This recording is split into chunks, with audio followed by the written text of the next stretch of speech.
Okay, this is a test to see if the live stream's working.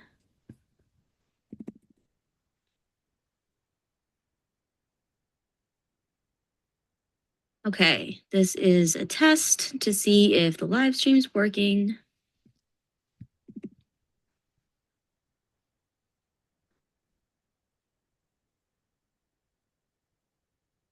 Okay, live stream is good to go. Dr. Taylor, are you able to share your screen if you're not the host, or do you need me to make you the host again?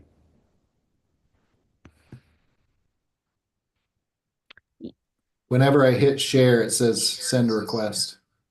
Okay.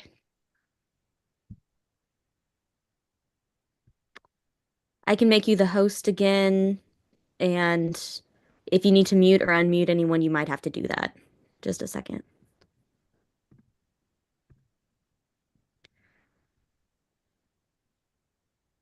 Okay, should be good to go.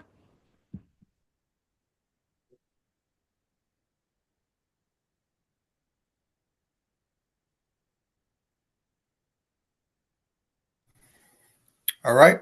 I see it says 6:30. Let's begin with the Pledge of Allegiance. I pledge allegiance to the flag of the United States of America and to the republic for which it stands, one nation, under God, indivisible, with liberty and justice for all. Next on the agenda is the Board of Education norms, which are available in board docs for viewing. And then the next item on the agenda is the MSBA monthly report. Well, let me see if I can share that with you all. Okay.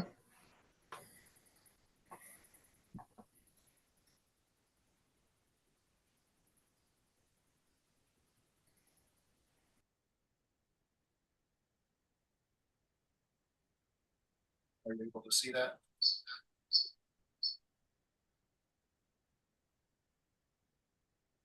To the February edition of the Missouri School Boards Association's Board Report. We begin with a look at the governor's State of the State address last month. On January 28th, Governor Kehoe delivered his first State of the State address, which laid out his legislative agenda. Securing Missouri's future was the theme of Governor Kehoe's address. Governor Kehoe's budget recommends a $200 million increase for the foundation formula and over $370 million to fully fund the state's commitment to school transportation needs. For teachers, the budget includes $33 million to fund teacher salaries. While the governor does recommend a $200 million increase to the foundation formula, that still leaves it underfunded by $300 million. You're going to hear it in the media, so you might as well hear it from me first. While it's clear our support for K through 12 education is a record investment and the largest we've ever seen, we are not fully funding the formula. And while we are committed to making good on the funding commitments passed by the legislature last year, this budget does not include an additional $300 million liability that was imposed on us by an administrative body.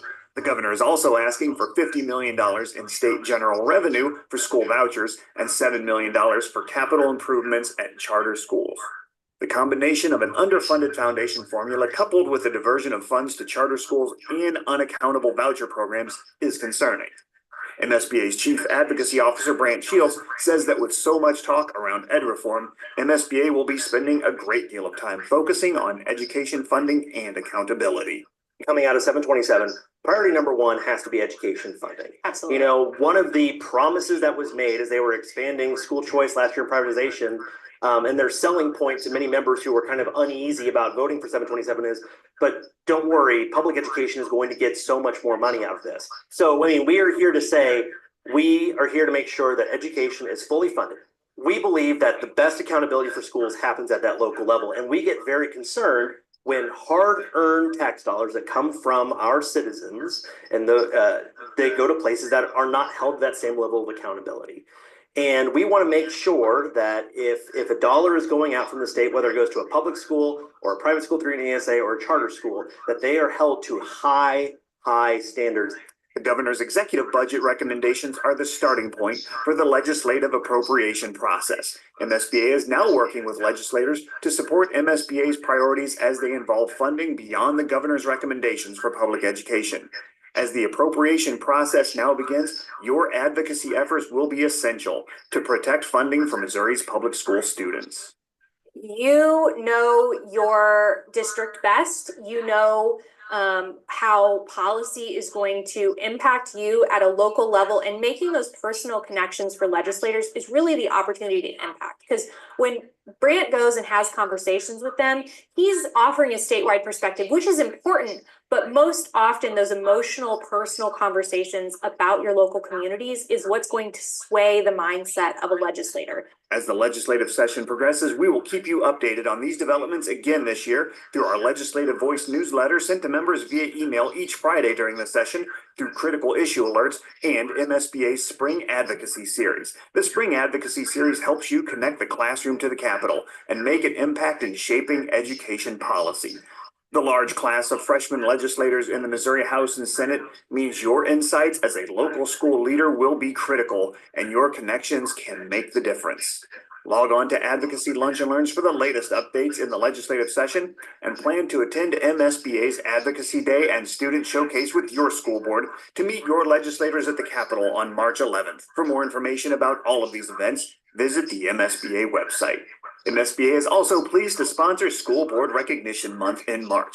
It's a great opportunity for school districts and communities to recognize the great work of school board members and the important role local boards of education play as leaders of our public schools.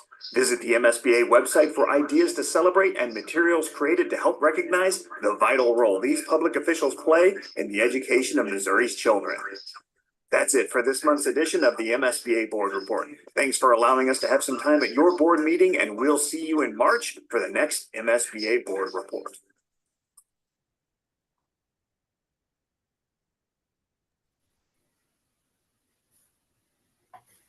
All right. Thank you, sir. The next item on the agenda is approval of the consent agenda.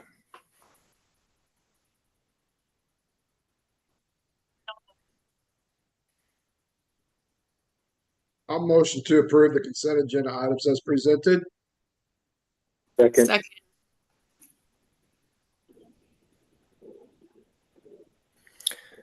Jerry, you're muted. Did you get that? Okay. Eric and Jamie? Yes, ma'am. All right. All in favor? Aye. Aye. Any opposed? Motion carries. Next on the agenda is public participation.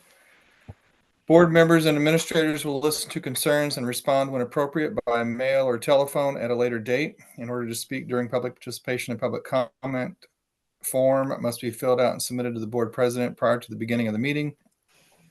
Per policy BDDH-1, public participation at board meetings, the following rules will apply. The public comment period will not exceed 15 minutes. No individual will be permitted to speak more than once during this period. Each speaker will be allotted no more than 5 minutes. Discussion will be limited to items from the posted agenda. All speakers must provide their name and address prior to speaking. If there is insufficient time for everyone to speak, the board will encourage participants to submit their questions in writing or utilize the process for putting the item on the agenda. I do not have any comment cards and email. Nor do I. All right. Next is the report of the superintendent. Let me see if I can reshare.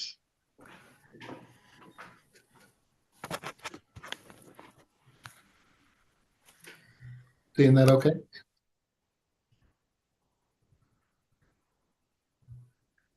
I did want to take a moment before I started my report. In the consent agenda, you all approved the substitute list. 8 of the individuals on that substitute list came to us from our local training that we had here in partnership with MAC. I think there were 14 people who went through that program, and 8 of them signed up, and some of them are pending and have a few other hoops to jump through, but we're excited about the possibility of expanding our substitute pool. First on my report, you will notice in your board packet that you have a thank you note in there. I wanted to highlight that for you. Then we're on to enrollment. I like to provide a history of where we started the school year, our count date in September, and then our count date in January. So for pre-K enrollment, you can see over the last 3 years, we've been pretty consistent. Started a little lower the first day of school, jumped up to 70 in September, and we're currently at 82. So that's right on par with where we've been in the past. And working with Bethany and Dr. Bethany Ketting, Dr. Ketting and Dr. Drury in anticipation of the early childhood center opening and the 8+ classrooms that we're going to have filled out there. This is a very exciting time for pre-K.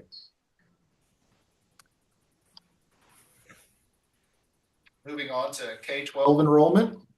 If you'll recall from last year, we were excited to break the 1,800 mark in September. We remain above 1,800. Start of school, we were at 1,850 students. In September, we were at 1,863. And our January count date, we ended at 1,847. So really pleased with the increase in enrollment, getting us back close to where we were pre-COVID. Wanted to take a moment to recognize our school board members. This is School Board Recognition Month. Not everybody sees what you all do behind the scenes and the amount of time and effort you put in to your school district and advocating for public schools in the state of Missouri. So I wanted to take a moment to recognize each one of you and thank you for your service. Hopefully we'll have some in-person meetings soon, and we'll be able to provide you with some treats as well. So thank you all very much for serving. Kindergarten registration, just to review, elementary Saturday, March 1st at St. John Elementary from 8 to 2, and Bloomsdale Elementary Saturday, March 15th from 8 to 1. If you haven't called and scheduled an appointment, please do so at your earliest convenience. And now we are on to principals reports. So let's see if I can.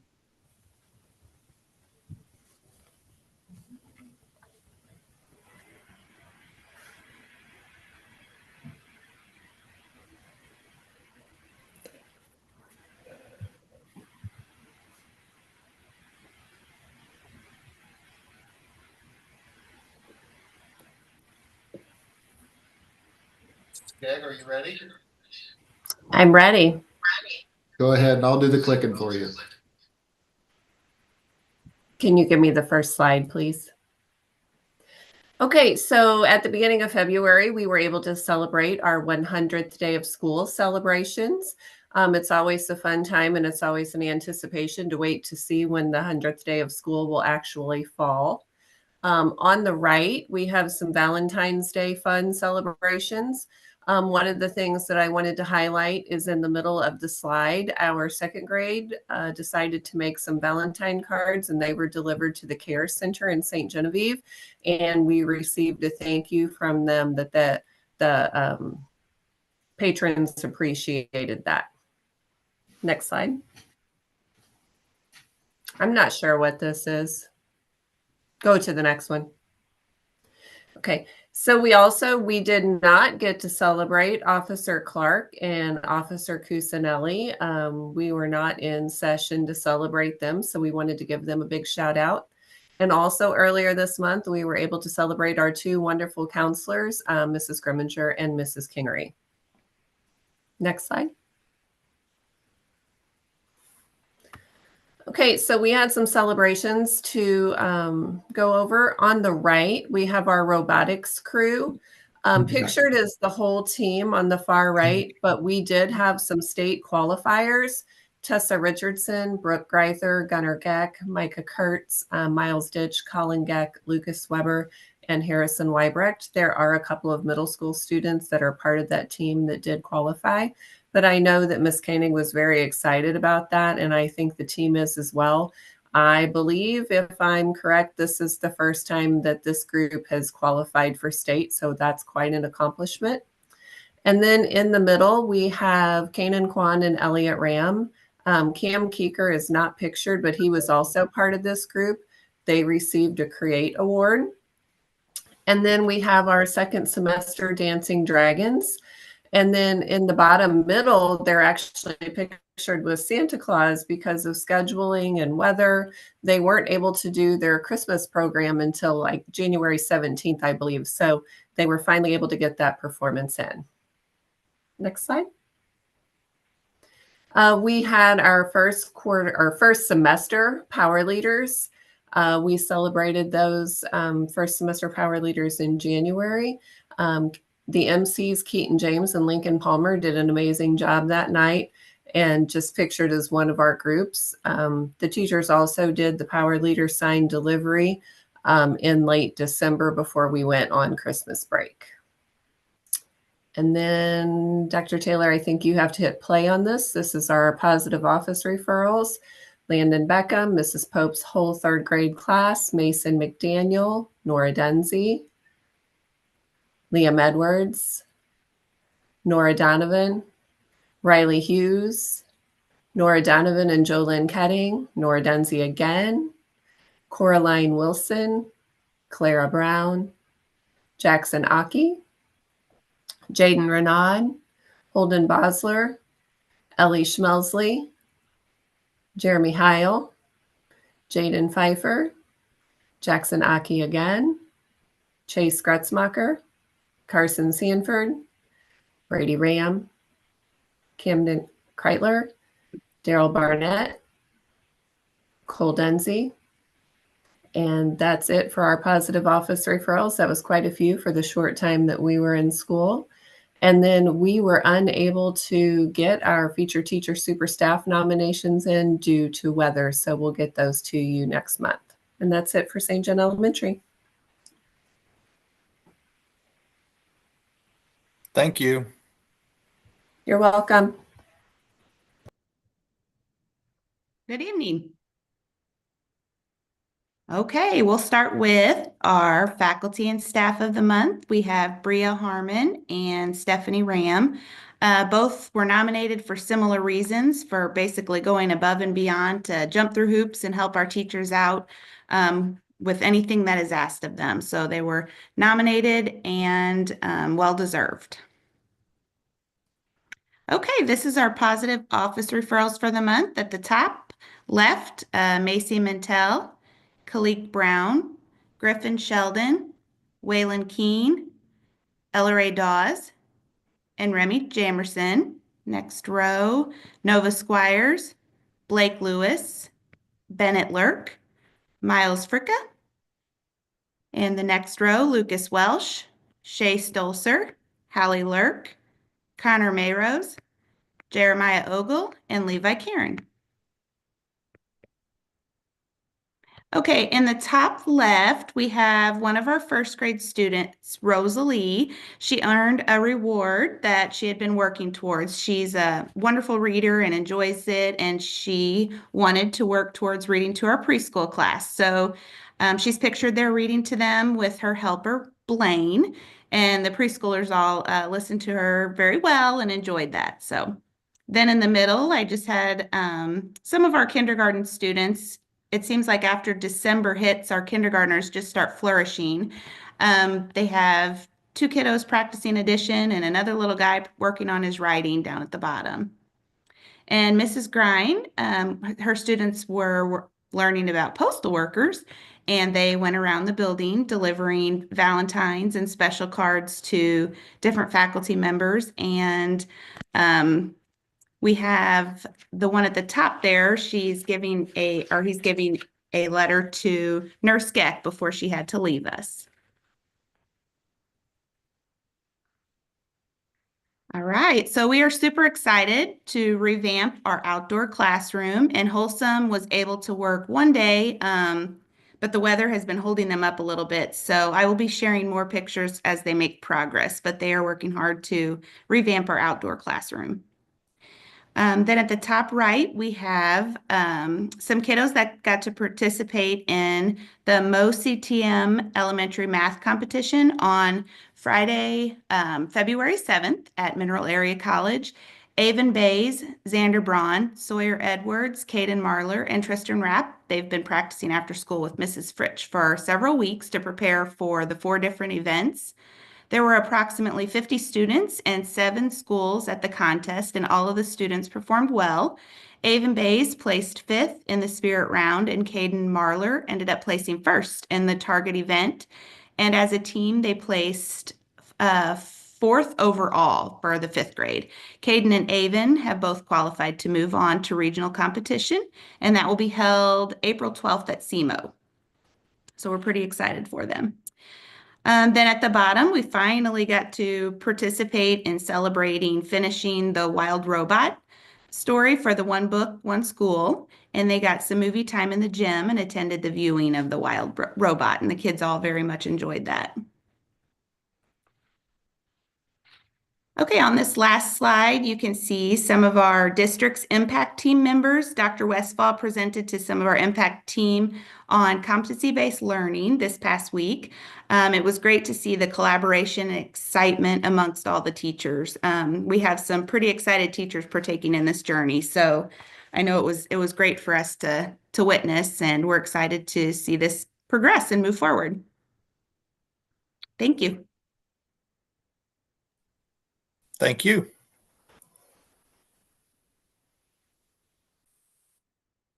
Good evening, friends. Good I evening.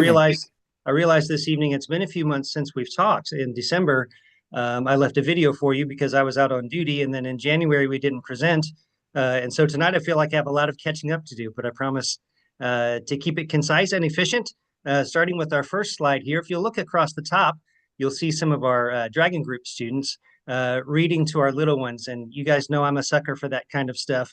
But also, I want to keep reminding you of the positive work that our Dragon Groups are doing, including across the bottom, our Friends Junior Group. And just to say thank you for allowing us the flexibility in our schedule, the flexibility in our decision making, the trust that you give us in working with these students every week. And also to specifically thank Mrs. Huffman for her leadership through that program and the teachers that help her assemble it, the teachers that carry on these Dragon Groups week in, week out, and the students who put their all into it. We're just so proud of what we've been able to do since we revamped a couple of years ago and continue seeing great success. So again, along the top, we've got our students reading to some of the little ones over in elementary, and across the bottom, Friends Junior helping out in that classroom with some craft projects. Speaking of Friends Junior, there at the top left, those 2 pictures are from an unorthodox outing that we had just not long ago. Our students had planned to go on a combined bowling trip with the Friends Junior's students, but also the students in room 122 that the Friends Junior students work with. And that morning, the morning of the trip, the bowling alley called, and unfortunately, they were struck with some of the same illnesses that we all suffered through a few weeks ago. And so we had to improvise. And Mr. Mueller and Ms. Stoll, who were in charge of the trip that day, called the community center, and without hesitation, the community center said, yes, bring them over. We can provide them with a good time. They didn't charge us a dime. And we're just so thankful that we live in a community that's willing to support good efforts like that. Also thankful for Ms. Stoll and Mr. Mueller, who were able to improvise just on a dime and make sure that all of those students were able to still have a good day after they had their hopes up for a trip that unfortunately had to be canceled. They were still able to have a great day. So we're really thankful for all of the magic that went into making that day take place in the way that it did. At the top right, those are our local spelling bee winners. From left to right, you have Colby Boyer, Addison Hughes, Mackenzie Powell was our alternate, and then Ethan Boyer there on the far right. So the 3 participants went to North County for our conference spelling bee, and Addison there in the peach colored sweatshirt, she is advancing to the next level, which will be at Poplar Bluff. Addison placed 2nd overall at North County after multiple rounds and is just so excited she could bust. So if you see Addison, make sure you congratulate her on her performance so far, and we'll keep you posted on how things progress. At the bottom left, those are some pictures from Wings. And as you guys know, we try to provide the students with multiple experiences so that everyone can find something that matches their taste, their personality, what their friends group is doing. So at the very bottom left, those are some students that are hanging out in the library, and we like to provide those guys with card games, board games, video games. They can also get on the computers and make music, all kinds of things. And then they're a little more towards the center, some of our girls just having fun in the gym during some free time that was provided to them during Wings. And again, that's for our students who have good grades, no discipline referrals, and all excused absences on their attendance. So we're really proud of those guys, and also amazed at how high those numbers continue to be, even this late in the school year. They're still doing an amazing job of towing the line, and we surely do appreciate it, and we appreciate the parents supporting us in some of those efforts. Bottom right there, of course, you see Dr. Draper and Mrs. Meyer. We were able to celebrate Counselors Week along with the other schools. And I just couldn't let the moment pass by without taking the time to tell you how much we appreciate these guys. As I look around the district, I'm quickly finding that I'm getting to be one of the old timers around here, 26 years so far. And when people ask me how the job has changed over the years, I can tell you that the social emotional wellness of our students is the most significant change that I have found. We're seeing more, but we're also learning more, and we're addressing more. And a great deal of that is thanks to our leadership from the top. Also, our social worker, Steph Gegg, our SROs, but our counselors are doing the daily work and getting in the ditches and working with these kids who have some really unique emotional needs, and just doing an amazing job with them, showing them love and care and giving them a place to belong, some place to be safe here at school, and trusting adults that they can talk to. And I just couldn't think of a better compliment for these two than to say those wonderful things about them. So thank you to all of our counselors, but in my case, especially Dr. Draper and Mrs. Meyer. Positive office referrals, we have quite a few because we're doing a little bit of catch up here over a couple months. Kennedy McClin, Natalie Bova, Mel Neely, Laura Woods, Shane Walker, Camden Schmelsley, Mason Leckie, Marty Boyer, Mila Schinnebarger, Josie Burasaw, and Harrison Weibrecht. Congrats to all of those guys. And our Spotlight Award winner on the left here, we have Mr. Roth. He was our award winner in January. People had a lot of positive things to say about him, but specifically the things that they talked about were him really getting to know students and providing for their individual needs. And if you know Mr. Roth at all, I bet you have a story that you can tell about him getting to know a kid and really providing for their personal needs. He does an amazing job for us in the classroom, but also on the court, on the mats, on the field. Anywhere you put Mr. Roth, he's going to do an amazing job because he takes pride in his work and he loves our students. And I don't know what else I could ask for in an employee. On the right-hand side there, we would have had February, but unfortunately, Mother Nature had different plans for us. So we'll get that updated for you and provide you with February Spotlight Award winner at our next meeting. As we look ahead, here are some of the things coming up, and it's hard to believe, friends, but we're already talking about March here. We're going to lose hold of this school year before you know it. We do have Band Festival coming up on the 27th at Farmington. Board Appreciation Month, of course, we'll have some goodies for you, I'm sure. School Social Work Week coming up on March 3rd. The Maja Honors Band will be at Park Hill Central on the evening of March 4th, which will also be the evening that we host parents to talk about the transition from 5th grade to 6th grade before their 5th graders visit with us the next day on March 5th. Thank you all for your time, your support. I appreciate you very much. Thank you, sir. Good evening, everybody. Good evening. Hey, it's a little weird that I'm getting to talk in front of the board. So usually I have a student, and actually I called Dr. Taylor earlier today and said, hey, I had a student that put this together. Do you mind if I have her and invite her onto the Zoom? And he said, no, absolutely not. And then she decided that she was going to let me go ahead and take it. So this presentation, it looks amazing. It was not created by me. I give all the credit to the presentation to Anna Fisher. She worked really hard on this piece. She actually emailed me earlier today and said she'd be at the meeting tonight, regardless of what the weather looked like or any of those things. So she was pretty gung ho to get in there and do that. So she's really awesome, and we're really, really lucky to have her as part of the high school and her ability to be able to give back and work with the board. So I just wanted to give her some major credit, not only for the presentation, but also her willingness to be here. So one of the things that I would like to start with this opening slide is you can just see a lot of smiles and a lot of happiness going on at the high school. Even though we've had a lot of breaks with weather, with snow, and we feel like we're picking up steam, and then all of a sudden we get a little break, and then we're picking up a little more steam and getting a little more break. So just a lot of smiles from positive office referrals. The second picture on there with Mr. Diamond, and you can see we have a student that is going in. I actually was in the classroom the day that this was happening, and it was really, really neat to see the students were given different elements, and they were taking those elements and testing them with fire. And then based on the reaction from fire, they were having to determine what the element was. So they had no clue what the element was. It was a great inquiry-based learning activity, and they were able to take a look at the different hues and the different colors that were put off. So just a lot of problem-solving, creative skills going on within the classroom. I was paired up with a student, and we got to work through it together. So it really was a lot of fun. And it was one of those that I just stayed in there the whole hour and just had an opportunity to roll up my sleeves and light Bunsen burners and work with the students and trying to figure out what those chemical reactions were. So a lot of fun there.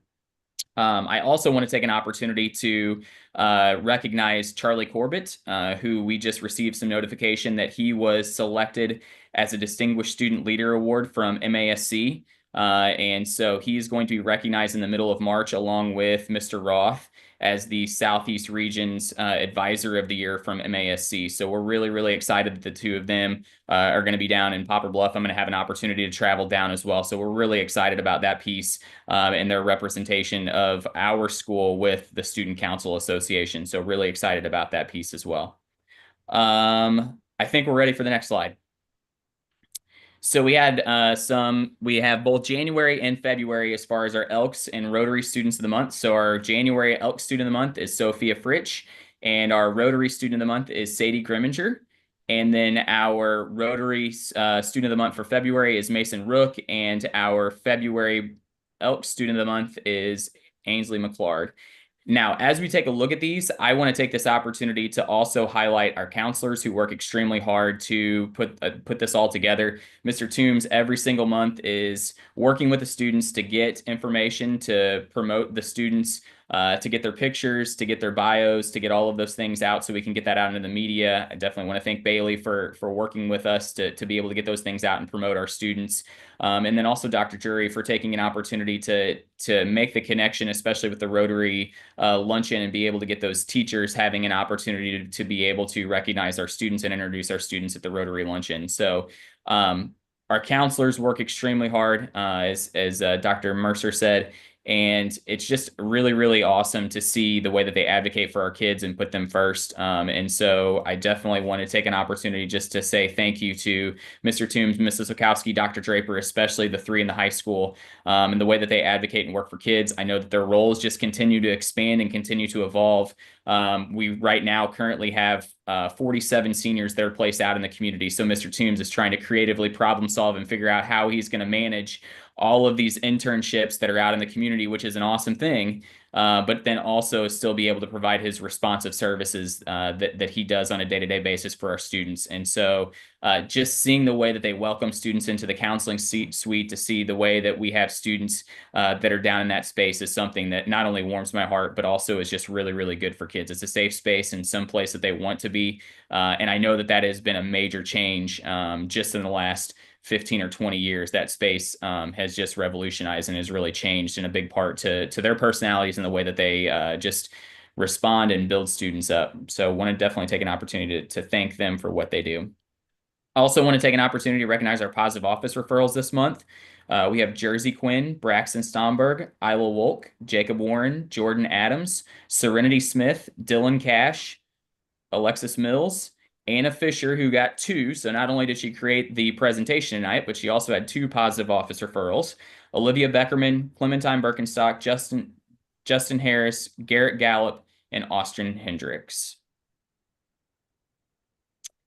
So big things that happened in the high school. The fan favorite every year, we had our wheelie chair or rolly chair basketball game.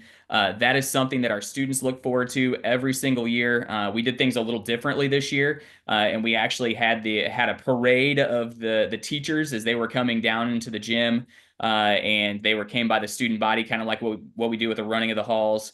And it was a lot of fun. I think our teachers are starting to figure out the game a little bit more. There were more made baskets this year. And the kids just really get into it. I saw a lot of signs, and just taking an opportunity to watch our teachers just have some fun. And so thankfully, nobody hurt once again this year. And it was just a really, really good game and a lot of fun, a lot of smiles that happened at our wheelchair basketball game.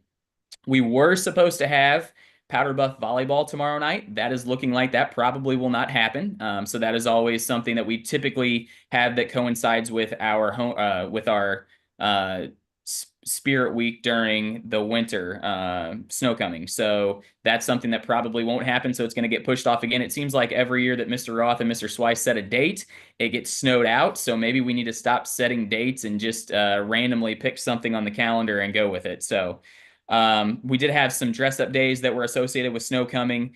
The white team did end up coming out victorious. So I know Mr. Schwint's on here somewhere, and I know he's super pumped about that. But Mr. Schwint's team, the white team, was victorious this year, and they have bragging rights once again over Mrs. Schwint. And then the other thing that I want to mention, we were supposed to have our Hall of Fame, or we're tentatively supposed to have our Hall of Fame Dragons of Honor this week on Friday. We'll see what the weather is going to do. But we're really, really excited to bring that back. I've been working with some student leaders that are going to have some speaking parts or some speaking roles in that ceremony. We've got some neat touches within some of our departments as far as some things that we're going to be able to give those recipients, and just an awesome way to recognize them in front of our student body. So we're really looking forward to that, hopefully this Friday. But if not, we'll get it rescheduled and we'll have something out there shortly. So. Sports have been moving fast and furious. Our boys wrestling team is getting ready to compete this upcoming weekend at districts at Park Hill Central. Our girls wrestling team, I just had a chance to go watch them wrestle this past week on Saturday. They took 9 individuals to the district tournament, and they just qualified 9 girls to the state tournament. So that was a really, really exciting day. They had 9 girls that qualified for the semifinals. And then during those semifinals matches, a couple of them lost. They came back and the next round, which they call the blood round, and all of the girls that wrestled in that wrestle back round ended up coming back and winning that match, which then meant that they were guaranteed to wrestle at the state tournament. So 9 for 9 was a really big day. I don't think that the smile on the coach's face, Coach Bonnell, Coach Roth, Coach Gross, I definitely could tell that I'm not sure that that's necessarily what they were expecting. I think best case scenario, that's what they were expecting or hoping for, but it was just a really special day. And I got to sit right next to the girls and listen to them and watch their emotions as they were coming over after their matches, especially after that blood round, whenever they all had qualified. Just the smiles and the joy and the happiness that they knew that they were all getting to go together as a team was really, really special. And then I also want to do a quick shout out to our Emeralds team. And they took 3rd place in the Class 2 division at the Seckman Regional Competition. And this has been something that's been really neat the last several years, is that our Emeralds, or our dance team, has had an opportunity to go and actually get involved in some competitions. And so I think that that's been an evolution and something that's given them kind of a purpose and a place. So we definitely want to recognize the hard work that they're putting into the performances. It's been a lot of fun to watch them at games this year. And so we just want to give a shout out to our Emeralds as well. And then our January Teacher of the Month goes to Mr. Keeker. And this is, and I'll let you guys read the awesome comments about Mr. Keeker. But one of the things that I want to highlight is these nominations are made by our students. So I send out a form every month. Our students go in and they put in the teacher that they would like to nominate. And then after those nominations come in and we close the window, I take the comments to my principal's advisory group. And so they just see the comments. They don't know who the teachers are, and they blindly make a selection of who the teacher of the month is going to be. And so for January, it is Mr. Keeker. And he just continues to embody just taking care of and watching over our kids, continuing to provide a quality education while looking out for them as individuals. And finally, our February Teacher of the Month is Mrs. Danny Yamnitz. And so Danny teaches in our science department. And once again, you can see through the comments from our teacher, she's always in a good mood. If you ever spend any time up in our science department, they are always having fun, whether they have they're in the hallway during passing period and they have their little handheld karaoke machine out there and singing or just laughing, enjoying each other's company. So she brings that and sets that tone within the classroom and then instructionally brings so much to her students and is able to make those connections. And so you can see those comments from the student that made that Teacher of the Month recommendation. And that's it from us in the high school. Thank you, sir. Thank you.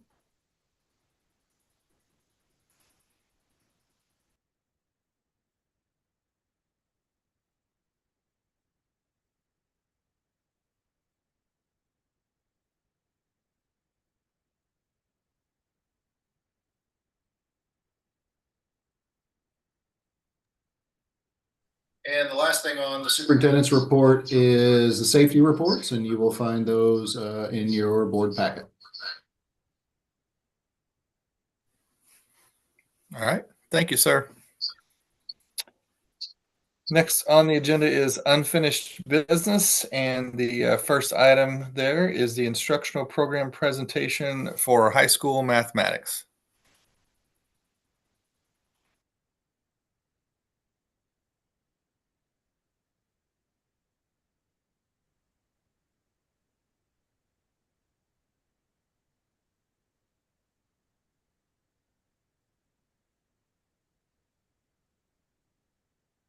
Right. I guess I will go ahead and lead here.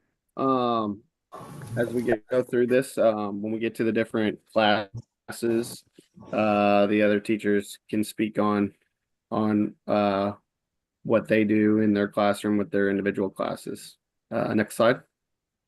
It's taken a bit to load, Cody. Okay. I was wondering why it was blurry at first. Yeah. Okay.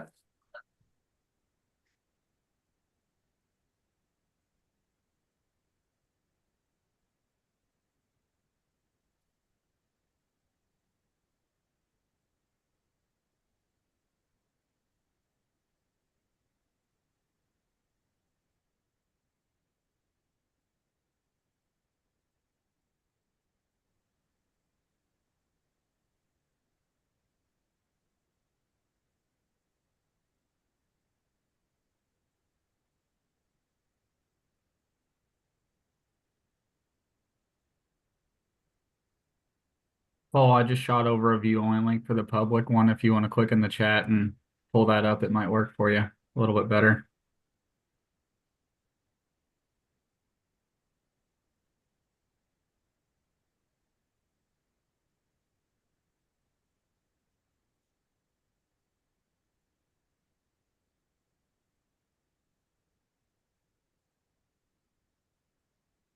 Okay, so here are the courses we offer in the high school.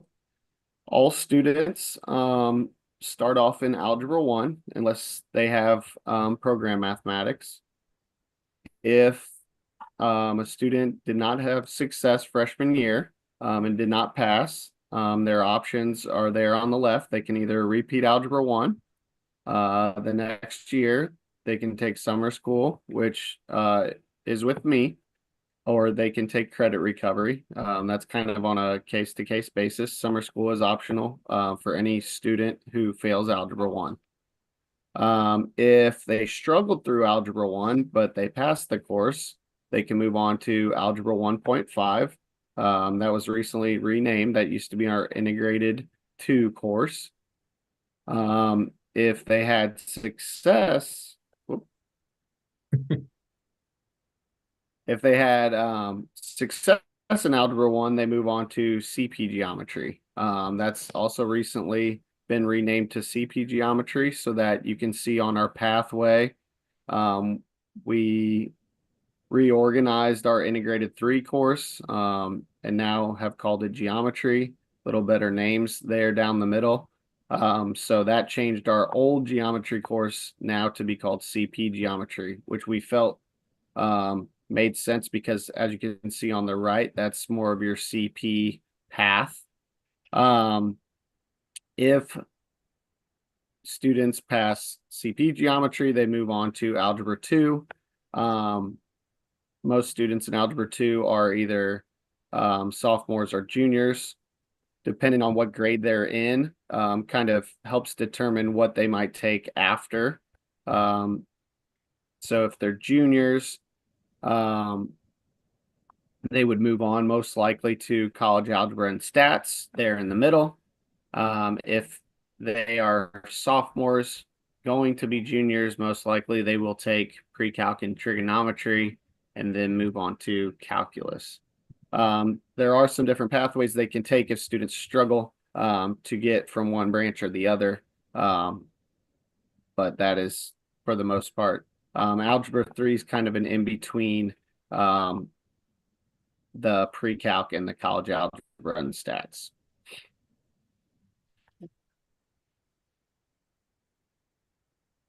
You guys can all look at what we teach. Mr. Leclerc is the co-teacher with us, always helping all of us out. I mainly teach freshmen and juniors. Mrs. Fowler teaches freshmen, and then most of her courses are senior level courses, but she also picked up and was generous enough to lend her time to her middle school algebra class this year. Mr. White mainly teaches freshmen and juniors, but also teaches the middle school algebra.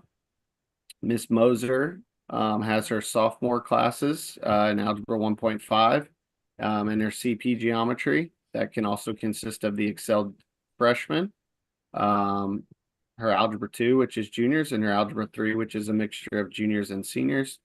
And then Mr. Roth has sophomores with his Algebra 1.5, a mix of freshmen and sophomores in CP geometry. And then he has his developmental seminar and ACT prep.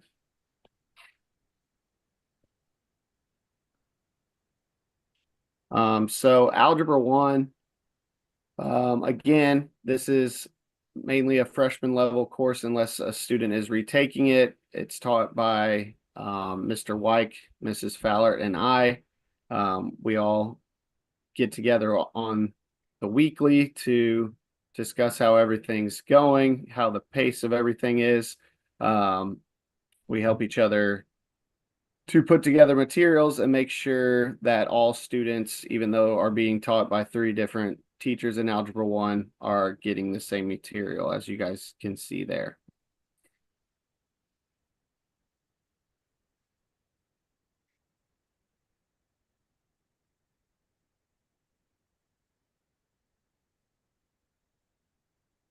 Tyson, you want to talk a little bit about 1.5? Yeah, I'll go for it. Basically, the 1.5 course is for the kids in that, like Cody said earlier, passed Algebra 1, but their skills weren't quite honed in enough to move themselves onto CP geometry yet. So we kind of diagnosed and realized like ideally these are probably our CD kids, but potentially if that kid really tried hard to get that B minus, but we maybe think that those skills aren't quite ready for CP geometry, we'll kind of recommend them to go to 1.5. And this here, I mean, you can kind of see the different topics that we explore, but basically we just dig more in depth and try to get more real world applications applied to the algebra that they learn in Algebra 1. It's just kind of building those skills to where then we can send them on to the regular geometry course with Mr. Schlint later on. And Mrs. Moser also teaches that, so I think the slides got jumbled up a little bit. I can talk about Algebra 2. So it's kind of a split course. It focuses a lot on our sophomores who were the advanced group. They will go on to Cody and his pre-calc trig class and then eventually into our calculus. For them, it's a kind of a stepping stone to those higher courses. We try to reinforce the things they learn in Algebra 1 and then get them going towards that. It also has our juniors, where a lot of them, it's their last math course they'll take for us. For those students, I try to focus a lot on the ACT and preparing them. Even if they're not done with our stuff, they're at least ready to take some college level classes, even if they don't take them with Miss Fowler.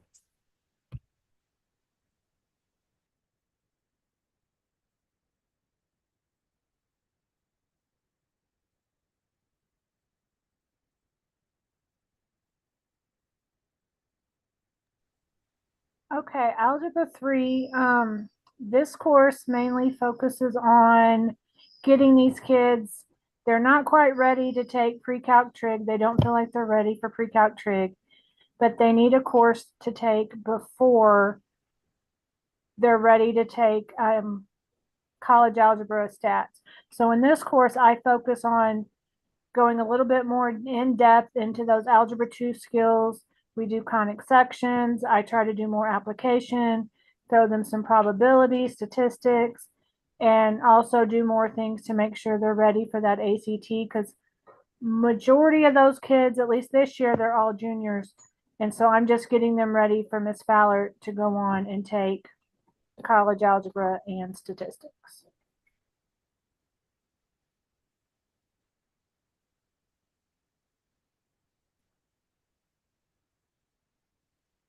I'll jump in with CP geometry. I have 3 courses of this, and Mrs. Moser has one or two. So this kind of tends to most of our advanced freshmen and on kind of grade level sophomores. We do occasionally get a junior in here potentially that may have excelled in Algebra 1.5. So that's also a route for those that have done pretty well in that 1.5 course.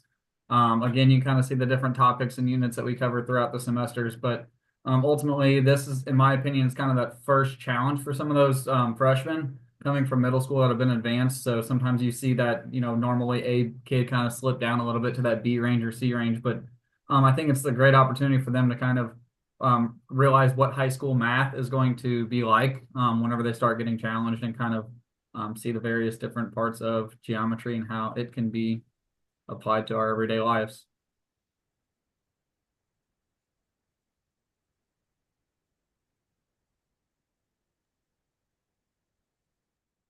All right.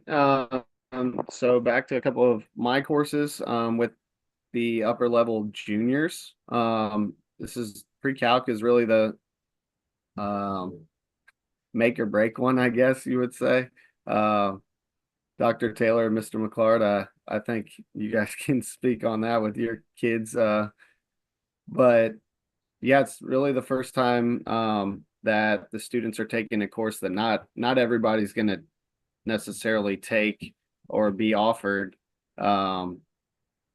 throughout high school. But it goes over most of the courses Mrs. Moser just talked about. The Algebra 3 course goes over, but also with the addition of matrices, it just dives deeper into some of the Algebra 2 topics and takes them further and prepares students for the rigor that they will see in calculus, even if they choose to go with college algebra or stats their senior year. They're ready to earn a good grade for those first college credits that they may have with Mrs. Fowler. And then in the spring, so right now we are into trigonometry. You can read some of those topics there. It's kind of interesting always to see. I have the same group of kids mostly with pre-calculus and trigonometry. But if students are more algebra based minded, they like pre-calculus better, and if they like geometry better, before now they really like trigonometry. So it's cool to kind of see which kids are which and go through that. But the goals are pretty much the same in trigonometry as in pre-calculus, with the rigor and what we're preparing them for. This class should be taken before the students take physics their senior year, if they choose to do so in science.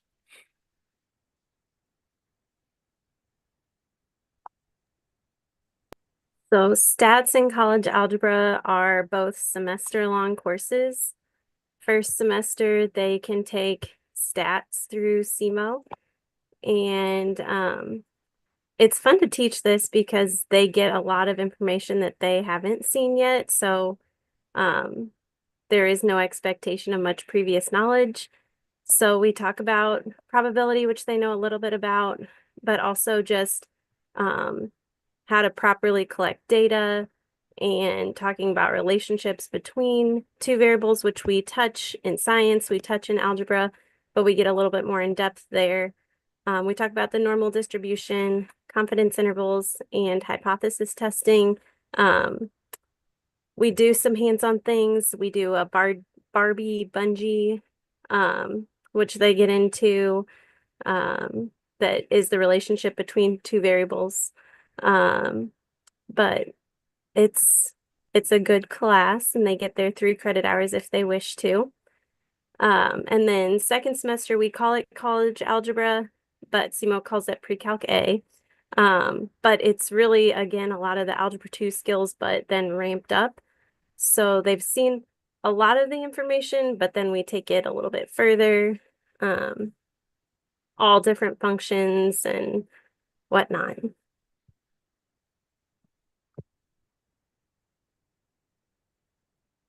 Then calculus, like Cody said, pre-calc is the big spot where kids realize the rigor that math can be, and that it definitely, he prepares them well.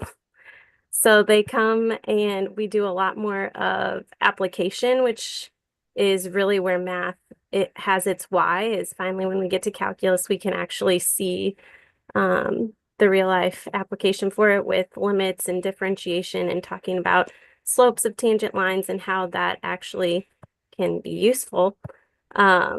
So they get a lot of information thrown at them about how these things work, not just in how to do a problem, but how to visualize it. And so this first semester is based on the derivative, where second semester is heavily based on integration.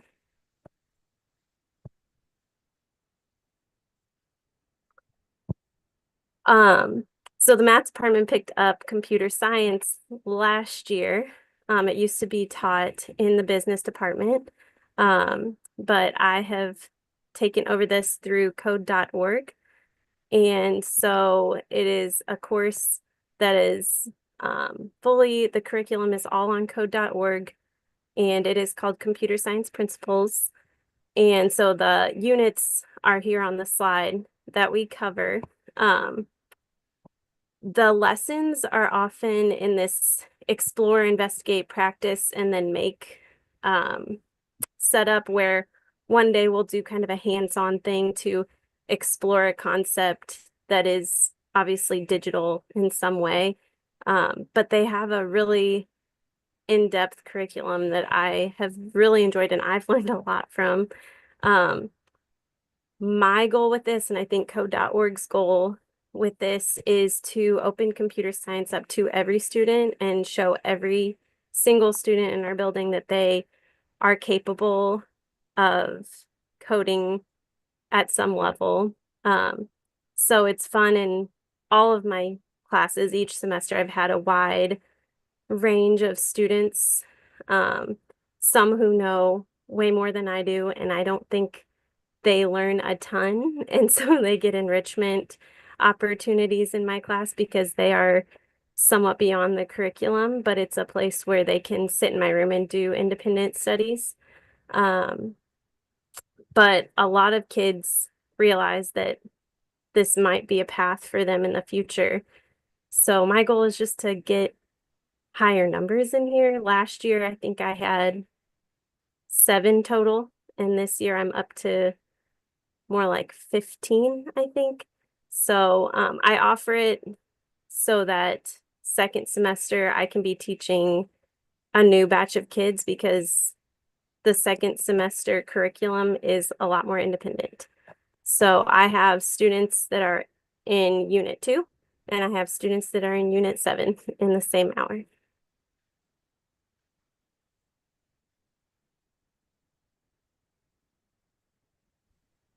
Dr. Boyd wanted me to throw the school development seminar in here, so I kind of went ahead and created a quick slide on it. If you guys don't know, we kind of created that, I guess, 3 years ago now.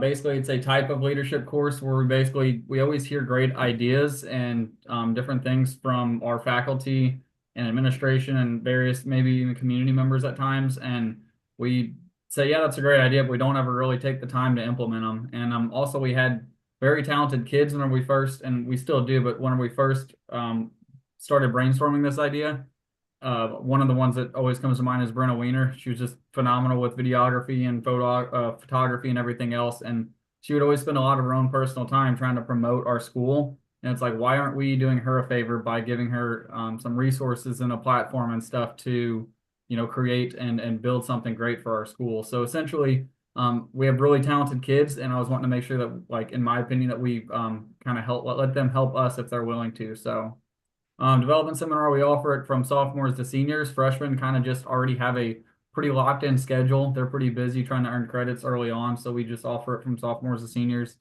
You kind of see some of the learning goals we do. We identify and define what leadership is and kind of figure out what the styles are. I do that every year, and it's interesting. I think Charlie Corbett's been my only senior that's been like with it since it started, and he's kind of seen his leadership role kind of differ as he continues to grow as a human and stuff. Our biggest things are basically project planning and reflecting on what we do. We set different short-term and long-term goals as we do that. But Dr. Taylor, if you would please click the link to projects. I kind of quickly put together a slide there on how we do the different things as far as promoting academics and graduation, the athletic events, school improvement projects, building improvement plans. The first slide you see is are the kids in this class create the template backgrounds for the individual Chromebooks. So whenever every kid kind of opens their Chromebook with all their apps, this here shows them the various things that are going on in our school. So it's kind of a personalized calendar that kind of shows the different things in our school. The next slide should kind of just be a little bit of how we kind of plan our projects. We'll take a picture of it, and then we'll kind of create the Canva links and then kind of overlay what we want. So different type of materials we have. I know that it's kind of solid there, but whenever we put those up first, those were kind of the window clings that were still on the office right now. So we kind of revamped that area some. The next one is our Hall of Fame. So I don't know if you guys have board members have had a chance to walk by Dr. Nix's office recently, but Caden Schweiss and Colton Roth worked really hard not only to build the frames and wrap them, but then they also wanted to see that project come like full fruition. So they actually ended up hammer drilling all the holes and everything else for the wall. So it was kind of neat to see that project come kind of full circle. The next one is the St. Agnes Shadow Day, and then just a kind of a couple of the Hall of Fames is like we still continue to take those projects that we do and continue them out. So once Clint Wolk and Dennis Strum and then Brian Jett end up getting all of their Hall of Fame honors, we'll end up creating those and hanging them up. The St. Agnes Shadow Day, we kind of help out any way we can, whether it's designing different things or whether it's actually kind of bringing others into our school, but like any way we can promote that to future students or community members, that's awesome. And the same thing with the veterans. So like we really try to link what we do to come full fruition with future kids and past people. The next slide is our map. So I know some of our admin in here kind of reached out after Dr. Boyd wanted a high school map built. We ended up basically building different maps for all the admins so they can easily kind of transfer names and room numbers and stuff like that. And I know Nanya Geck just reached out to me recently about rebuilding the one since we had a new addition for the elementary. So I'm kind of expecting middle school to have the elevator, and then the early childhood center probably eventually to have something with that as well, to where this is just all on a Google sheet and we kind of revamp how some stuff looks and just get it functional for our buildings. The next one was again a window cling. This was kind of just showing the different ideas on how it came to fruition. Last year, this was Ava Greer's big project she took on, but each one of the little windows or each one of the little things was its own Canva template. She went down, we got measurements, and she was able to pop on Canva what all those measurements were. So you can kind of see on the top left one, she didn't really like how the welcome was kind of stretched across the top and it didn't quite look great. So on the one on the far right, up top was where we ended up, where the S's were bigger, but welcome kind of just fit a little bit better in her mind. But we kind of just overlaying different things and kind of trying to get that visualization of what it's going to end up look like, to where we can kind of make that project come to full fruition. Unfortunately, the material we used for that didn't really hold up to the Missouri elements, so it's not really there anymore. And Kenzie Wolf did a phenomenal job with the mural to where we didn't really want to hide that mural as she kind of as the community walks in. So we end up taking that down. But that's kind of important for the kids to realize that, you know, sometimes you work hard on projects and it just doesn't always work out. The next one was just a quick graphic on how we will either get something from the kid themselves or maybe parents or someone else saying, hey, or the coaches, hey, this kid's going to end up reaching a milestone. And kids will find certain inspirations. The one on the left was obviously not our kid. That was from sort of Benton Ford wrestling program, but that was kind of the inspiration that kids have. And then they try to make it come to fruition with the one on the right. So Drake Meyer received his 100th pin, and we were able to kind of highlight our sports accolades. And obviously that's more, you know, that can be any sport as long as those coaches reach out. Our kids are always willing to kind of build something for each other. The last slide is kind of just a little bit of organization behind it all. Sometimes it's really tough to keep stuff organized, but basically I try to figure out, you know, what projects are we working on, prioritize them, give them ownership to where some kid has that ownership, and then kind of status it. If we need to print it, we'll have that box, and then I always try to link our stuff to where it's easily accessible. But ultimately, that's kind of a fun class, a lot of work, both by the kids and anybody involved with it. But it's always that one great thing to where we're trying to promote our school, our community, our image, and this is a really beneficial class, in my opinion.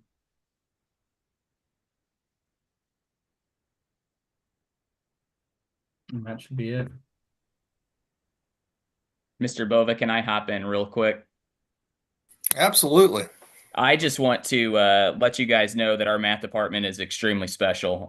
They work so hard for kids, but I think one of the things that I really appreciate is the teamwork amongst all of them as well. And usually every year I send out the course numbers, and they take a look at those course numbers and they determine, all right, we need this many sections. And then they also determine we think this individual is going to teach this and this individual is going to teach this. And so as you guys look at the course breakdowns, you can see that everybody has a little bit of the upper kids and everybody has a little bit of the entry level kids. And so that is something that I really appreciate because they do that amongst themselves. They work that out and they figure out exactly what that's going to look like. And I want you guys to know that in itself is really special because a lot of times individuals just want the top kids or just want a certain group of kids. And these guys have realized and figured out that they're valued amongst all of our students. And so I think that that's really special. And I just want them to know and you guys to know how much I appreciate that as a leader, but also how special that element and that piece of it is that they're just able to work together. And they talked a little bit about the course sequence and how that works.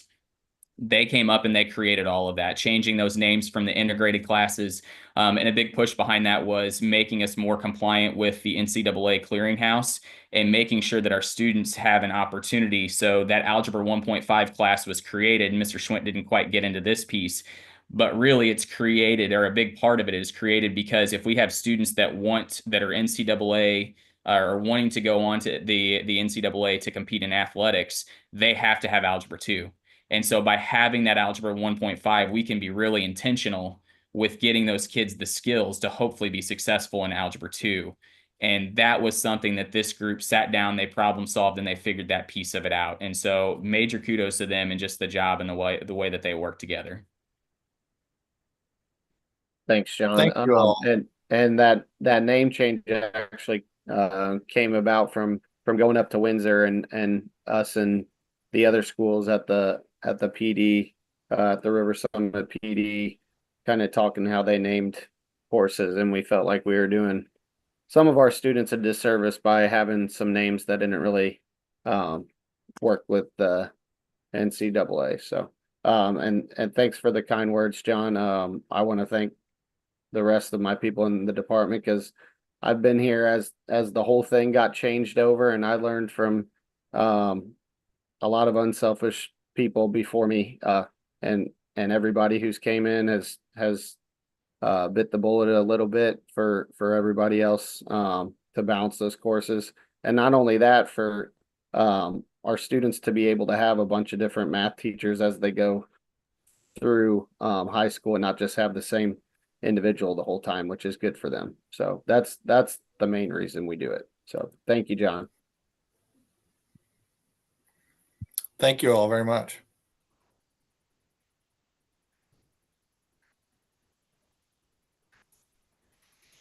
All right. Next on the agenda is the Prop SG update.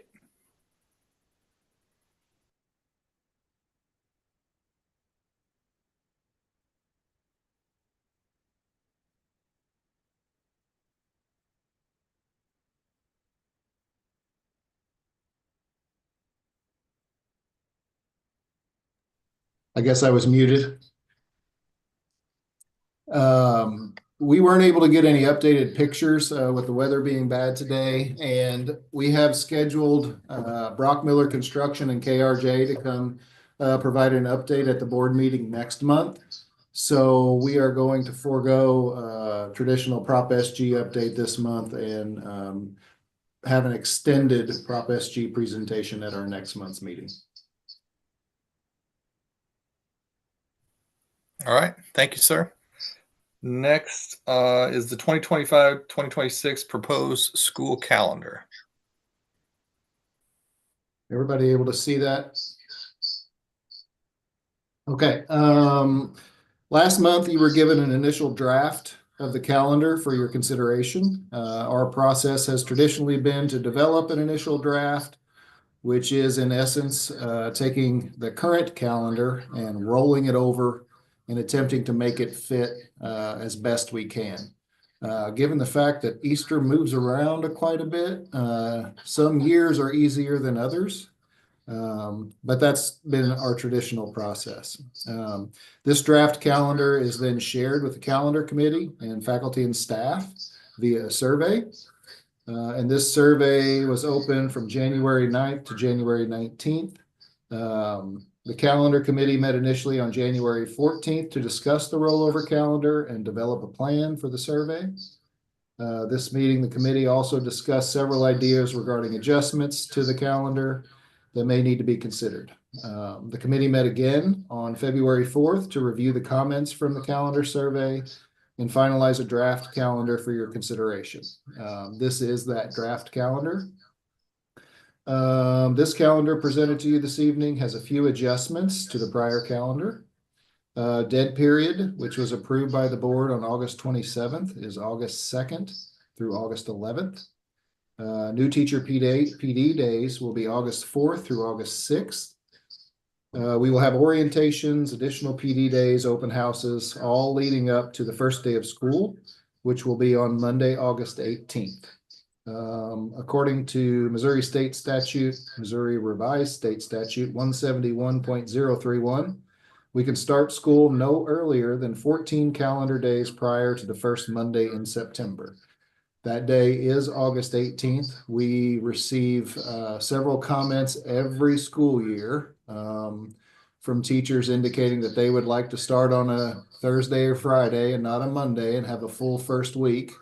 Coming back from summer break, that's awful hard on all kids, but elementary kids especially, getting tired, getting used to their new schedule. That change in our law makes it difficult to fit in time first semester. So the committee felt like starting on the 18th was needed. We did make one change on August 13th. That PD day is now for all employees. That all employee PD day transitioned from January 5th coming back from break. The committee felt like over the past several years, we've had some comments from paraprofessionals and other classified staff that they need that day at the beginning of the school year. So we transitioned that to August 13th. We also have a PD day on Monday, September 29th. Change for parent-teacher conference on October 23rd. There were a couple comments, and over the past several years, there have been some concern about that day having kids until 1 o'clock and then having parent-teacher conference from 1:30 to 8 p.m. The committee felt like perhaps having a collaboration work day that morning would help that situation. So that morning until 1 o'clock, we are going to have a teacher collaboration work day. And then at 1:30, parent-teacher conference is going to start, and we're going to have our traditional parent-teacher conference day. No school on Veterans Day, Tuesday, November 11th. We are going to maintain an adjustment that we made last year before Thanksgiving break. Instead of having a half day, we're going to have a full day off on Wednesday, November 27th. Our winter break will begin at 3 p.m. on Friday, December 19th, and will be 2 full weeks and 3 weekends. There were also some comments. We traditionally have had a half day that last day before Christmas break, given the fact that our last day is the 19th and Christmas Day is not until 6 days later. We felt like it was needed to keep that time in first semester and have that a full day. Second semester will begin with a teacher work collaboration day, January 5th, and students will return January 6th. We will then have a teacher PD day on Friday, February 13th, followed by President's Day on Monday, February 16th. Spring break is scheduled for the week of March 30th through April 6th, which will also incorporate Easter break. Our last scheduled day of attendance is Thursday, May 21st, with our last PD day scheduled for Friday, May 22nd. The committee, after reviewing all of this information, had some significant discussion regarding AMI days, the pros and cons of AMI days, some of the challenges with AMI days. So rather than making a unilateral change, we needed to get some input from faculty and staff regarding AMI days. So we put out a survey simply asking, do you find them beneficial? Do you find them challenging? And then allowing them an opportunity to offer any comments.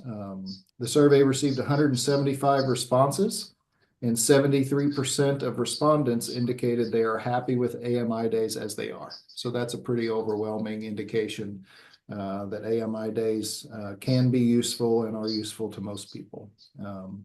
This calendar continues our tradition of having 2 traditional snow days, transitioning to 5 AMI days, and then finishing out our remaining snow days if needed. First semester has 82 days, 533 hours. Second semester has 89 days, 576 and a half hours, for a total of 1,109 and a half hours of student attendance. For reference, we had 1,092 and a half last year and 1,097 the prior year. The state requirement is 1,044 hours. It continues to be a goal to maintain an open process that allows everyone an opportunity to review the calendar and provide input. The committee reviewed all comments and worked hard to produce a calendar that not only meets state requirements, but also considers stakeholder input. It's important to produce a calendar that maintains educational integrity and not simply produce a calendar of convenience. I really appreciate the work the calendar committee puts in. Oftentimes it is a thankless job trying to gather all the information and all the different perspectives. Members of the calendar committee are Dr. John Boyd, Mrs. Sarah Carlson, Mrs. Heidi Heberly, Mrs. Rachel McDaniel, Mr. John Moody, Mrs. Christina Rudloff Gilliford, Mr. Gary Smith, and Mrs. Jordana Walk-Robson. I would be happy to entertain any questions you might have or any clarifications you might need.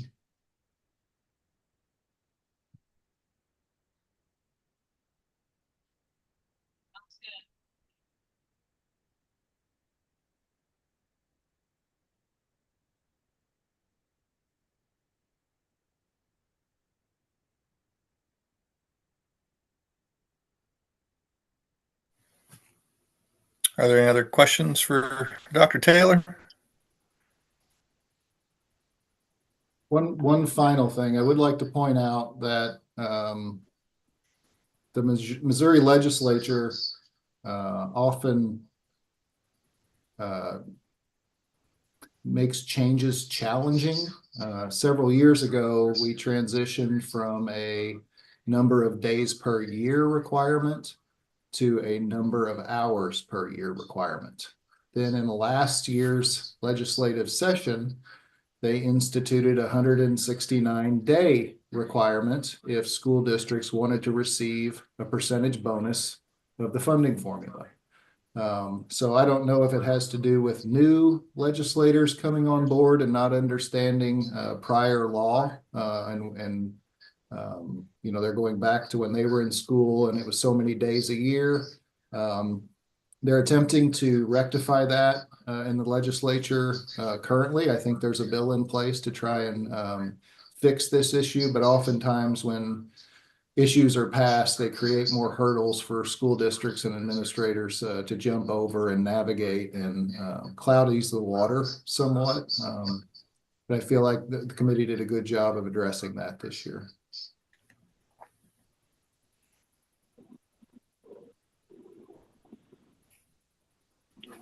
Dr. Taylor, one clarifying point with the 169 days.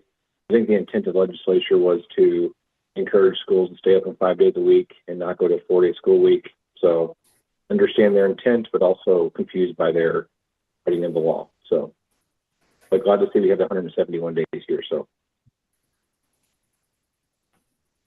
additionally, you know, before we switched over to hours per year, the district up until 2019, 2020 had 174 days each school year.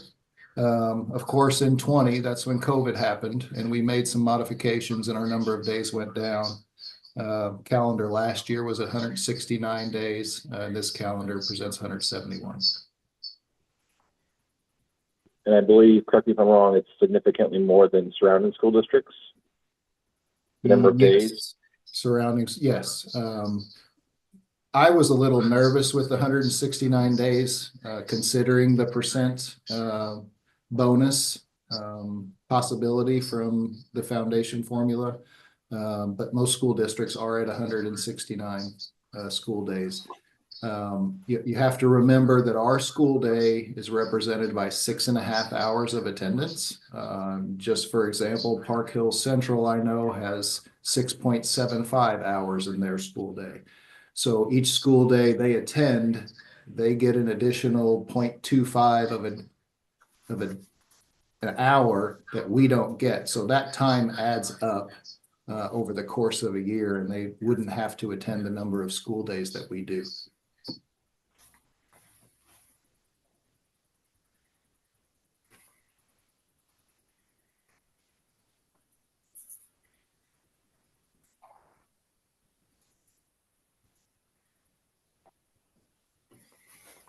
All right. If there are no other questions, would anyone want to make a motion? Yeah, I'll make a motion to approve the 2025-2026 school year calendar as presented. I'll second it. All right. I have a motion and a second. All in favor? Aye. Aye. Aye. Opposed? All right. Motion carries. Next on the agenda, we have new business, but we have none this evening. Next is the district update. Any personnel changes approved during closed session will be provided in the draft meeting minutes within 72 hours of adjournment. I believe that takes us to adjournment. All right, before we close, I was on mute and forgot I was on mute, and I know you couldn't hear me. Who made the second motion for the school calendar? Was that Jamie? I believe so. Is that right, Jamie? You Yes. second? Okay, thank you. Okay. It was Jerry, I'm sorry. It was actually Martha. She chimed in by phone. Sorry, Jamie. That's okay. That's all right. That's Dr. Taylor, okay. before we end this meeting, would you mind switching me back to host really quickly?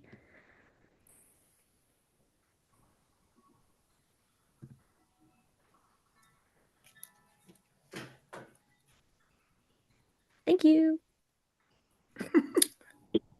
Are you good? All I Bailey? need then is a motion to adjourn. Yes. Okay, I'll make a motion to adjourn the open session of the regular meeting of the Board of Education of St. James R2 School District. I'll second it. Okay. Eric. I have a motion and a second. All in favor? Aye. Yes. Aye. Aye. Thank you. Any opposed?